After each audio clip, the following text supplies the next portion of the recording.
solamente para o que trata de investigação de incidente que estava tendo aqui caminho um jovem de 19 anos, da perde sua vida com 20 balas que estava disparado em sua direção, mas também para percurar, para nos equipar nos corpo policial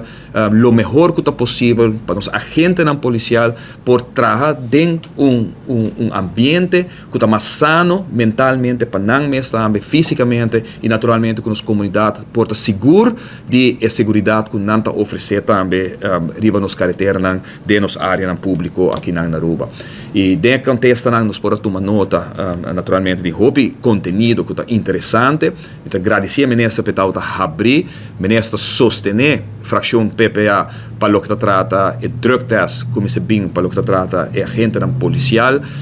Também nós podemos mirar dentro que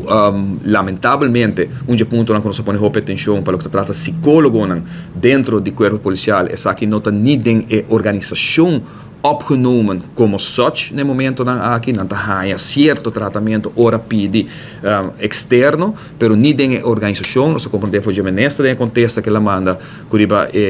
sugerência e posição que a fração de PPA apone no parlamento lo vai incluir essa aqui de uma reorganização contigo vai tomar lugar nos corpo policial. Nossa ponta ministra arriba estado mental para o que trata que trabalha no corpo policial e dentro do contexto nós podemos sentir preocupação com o momento aqui está sentindo que não está fazendo o máximo esforço para nos corpo, mirando que a maioria de trabalhadores a polícia no caso aqui está trabalhando overtime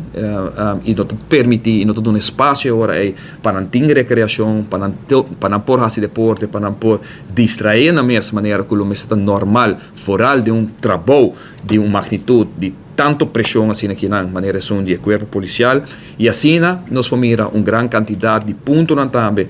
que nós estamos contentos, mas coisas que nós estamos vendo que o ministro a tomar tempo, não somente para bem vragen, para contestar, nós estamos vendo que nós temos vragen que também mais específico, ela cumpre com ele também, ela manda ele por escrito caminho que o ministro está também de vai pôr atenção para o que trata, por exemplo, o uso de arma de nosso corpo policial, que também tem mais training, também preparar naturalmente que não just hora para passar curso, opleiding, tá, que você assim entrar com arma e você treina com arma e depois praticamente nunca mais tem a oportunidade para se saque, pero que o ministro está comprometido isso mesmo também que saque também vai tomar lugar.